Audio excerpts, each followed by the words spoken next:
జరిగిన పరిస్థితి అందరికీ కూడా తెలిసిందే. గత చరిత్రలో ఎప్పుడూ జరగని విధంగా ఏకంగా 99% వాగ్దానాలు అమలు చేశాం.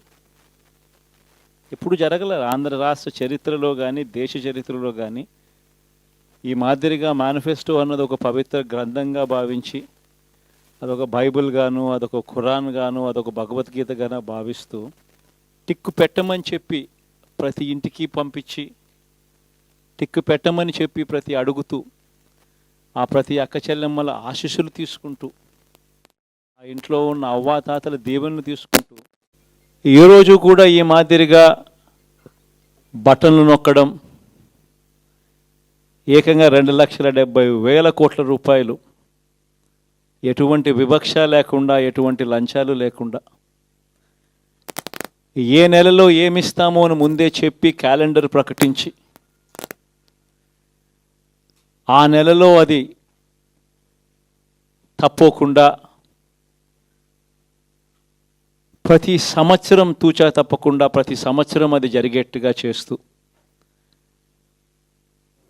ఏకంగా 2,70,000 కోట్ల రూపాయల వివిధ పథకాల ద్వారా మాట తప్పకుండా జరగడం కూడా గతంలో ఎప్పుడూ కూడా చూడలేదు, జరగలేదు. ఇవన్నీ కూడా నేను ఏదైతే చెప్తా ఉన్నానో ఇవన్నీ ఎప్పుడూ చూడని మార్పులు, గతంలో ఎప్పుడూ జరగని సంస్కరణలు. విద్యారంగంలో అయితేనేమి, వైద్య రంగంలో అయితేనేమి, వ్యవసాయ రంగంలో అయితేనేమి, సామాజిక న్యాయం అంశంలో అయితేనేమి, మహిళా సాధికారత అంశంలో అయితేనేమి, గవర్నెన్స్ విషయంలో అయితేనేమి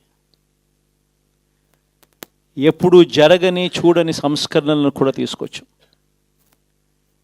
ఇవన్నీ నేను ఏదైతే చెప్తా ఉన్నానో ఇవన్నీ మనం చేసి చూపించి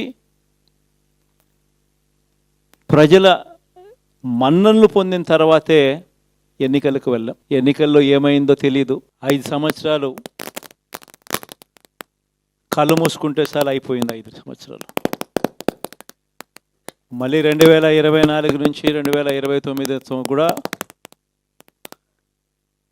అదే మాదిరిగానే కళ్ళు మూసుకుంటే 2029 కూడా కళ్ళు మూసుకుంటే వచ్చేస్తుంది. ఇవి మనం గుర్తుపెట్టుకోవాల్సిన అంశం ఏమిటి అని అంటే సినిమాలో ఓన్లీ ఫస్ట్ హాఫ్ మాత్రమే